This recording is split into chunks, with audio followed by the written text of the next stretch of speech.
Nanti di upload di YouTube. Ini udah gua play ya. Assalamualaikum warahmatullahi wabarakatuh. Waalaikumsalam warahmatullahi wabarakatuh. Perkenalkan, kami dari kelompok 2 ingin mempresentasikan tentang industri 4.0. Sebelumnya perkenalkan, nama saya Ali Ramadhani. Nama saya Aurel Azhara. Nama saya Fani Azhara Kafia. Nama saya Hania Manda Zahra. Nama saya Nabila Sari. Nama saya Zalfa Safira.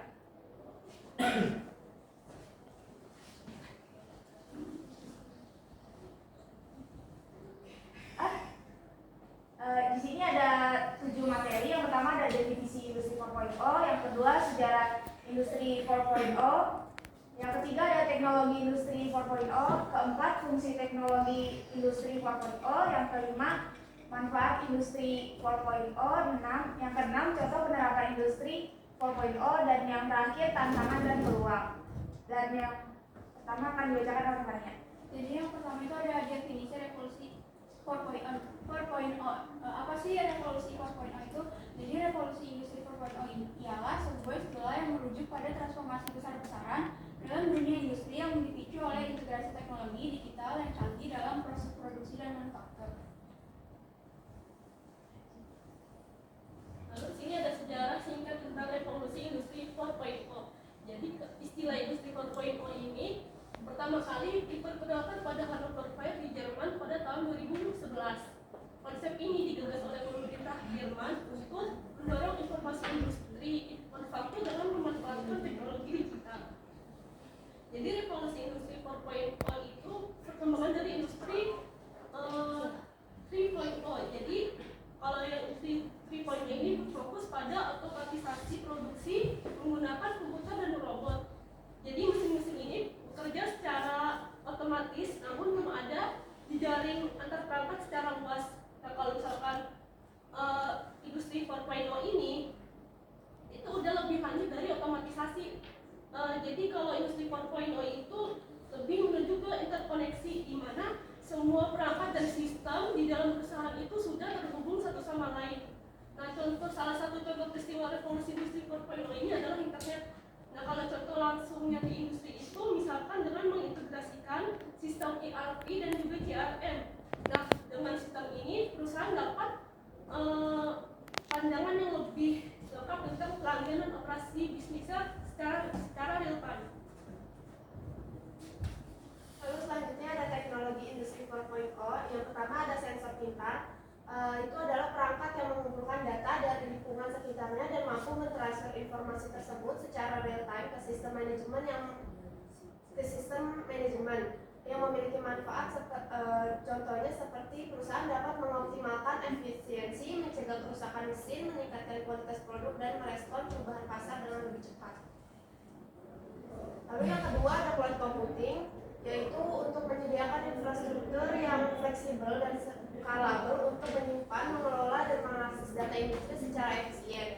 Dengan menggunakan layanan cloud, perusahaan dapat menganalisis data canggih dan kecerdasan buatan untuk mengoptimalkan proses produksi dan operasional. Selanjutnya, contoh dari teknologi industri 4.0 adalah sistem cyber physical. Ini mengacu pada integrasi antara dua fisik, contohnya seperti mesin dan peralatan dengan dunia digital seperti sensor dan perangkat lunak. Sistem ini memungkinkan peralatan dan proses industri untuk terhubung secara langsung dengan sistem komputer, memungkinkan pengumpulan data real time, analisis cepat, dan pengambilan keputusan otomatis. Selanjutnya ada augmented reality atau AR. Ini merupakan teknologi yang menggabungkan elemen dunia nyata dengan elemen digital, seperti dunia grafik komputer, suara, atau teks, untuk menciptakan pengalaman yang diperkaya.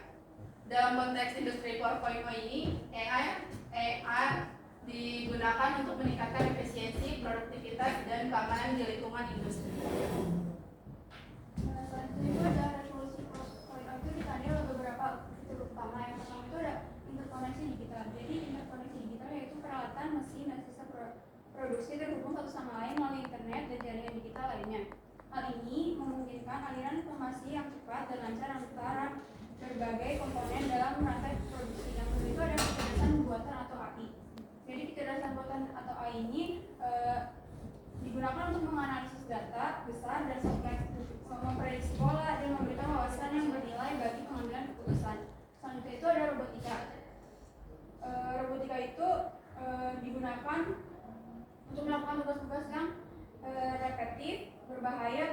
membutuhkan presisi tinggi. Robot bekerja sama dengan manusia dalam lingkungan produksi yang terhubung. Lalu ada analitika data dan komputasi awan. Pemanfaatan ini untuk menghasilkan wawasan yang bernilai dari data yang dikumpulkan selama proses produksi. Komputasi awan digunakan untuk menyimpan dan mengelola data dalam skala besar serta menyediakan platform untuk aplikasi berbasis cloud. Selanjutnya ada Internet of Things atau IoT. Nah, IoT ini ialah peralatan, sensor, dan perangkat terhubung ke internet untuk memungkinkan pengumpulan data real time tentang kondisi operasional, kinerja, dan keadaan lingkungan. IoT juga memungkinkan pemantauan dan kontrol yang lebih baik atas proses produksi. Dan terakhir ada Big Data. Jadi Big Data ini digunakan dalam proses produksi, memungkinkan perusahaan untuk meningkatkan efisiensi, kualitas, dan fleksibilitas produksi mereka dengan menganalisis data yang dihasilkan selama berbagai tahap produksi. Selanjutnya ada fungsi industri 4.0. Yang pertama ada untuk meningkatkan efisiensi produksi. Itu seperti membuat proses pembuatan barang menjadi lebih cepat dan efisien. Yang kedua ada monitoring real time. Itu seperti mengawasi proses produksi secara langsung dan seketika. Yang ketiga analisis data perspektif. Itu seperti kita punya mesin yang bisa belajar dari data yang kita punya. Yang keempat integrasi sistem. Itu seperti menghubungkan berbagai mesin dan informasi di pabrik atau perusahaan supaya semuanya bisa bekerja sama dengan baik. Yang kelima, customization and personalization. Itu seperti membuat barang-barang yang sesuai dengan keinginan khusus pelanggan. Dan yang terakhir ada ketangguhan atau resilience.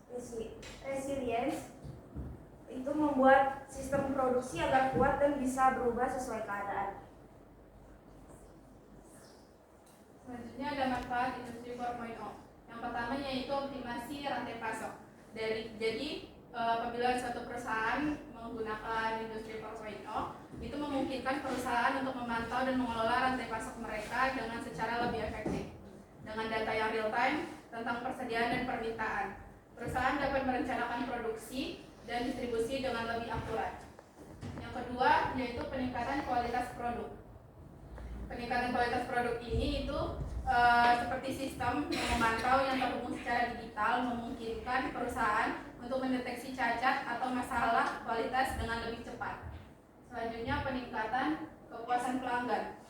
Jadi peningkatan kepuasan pelanggan ini itu meningkatkan efisiensi operasional, kualitas produk yang lebih baik dalam kemampuan untuk menyediakan produk yang lebih dipersonalisasi. Selanjutnya ada pengurangan biaya operasional. Dalam pengurangan biaya operasional ini maksudnya yaitu dalam jangka waktu panjang perusahaan dapat mengurangi biaya operasional mereka, termasuk pengurangan biaya tenaga kerja. Dan selanjutnya ada pengembangan produk lebih cepat. Jadi pengembangan produk lebih cepat ini yaitu dengan akses yang lebih mudah ke data dan analitik yang canggih, perusahaan dapat mengembangkan dan memperkenalkan produk baru ke pasar dengan lebih cepat.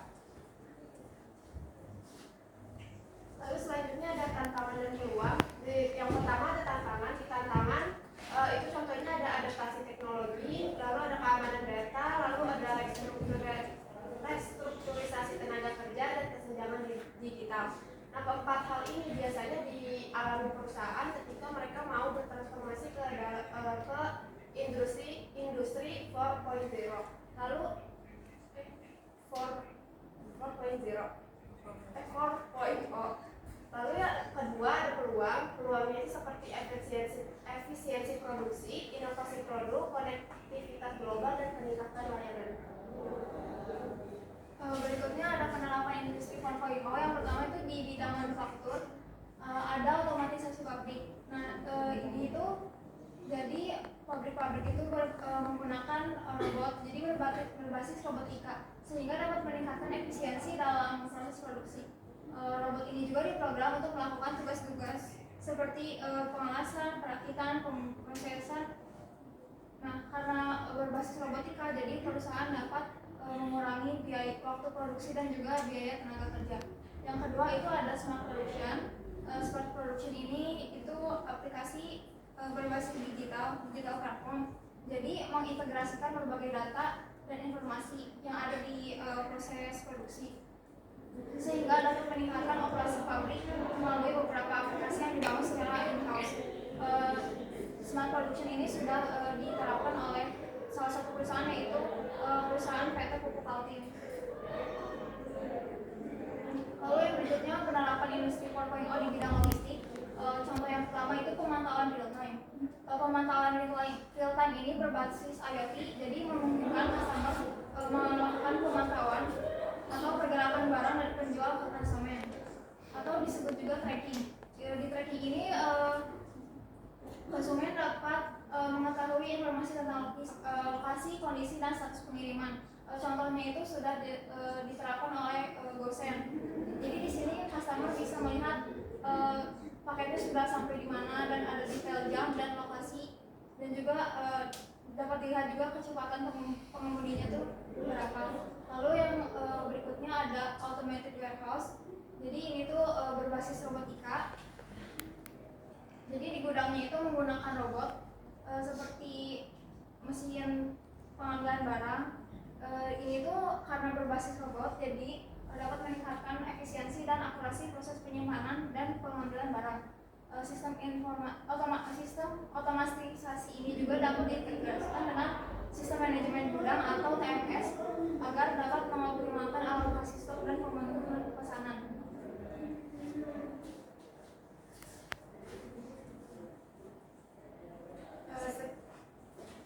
Sekian presentasi dari kami, kurang lebihnya mohon maaf.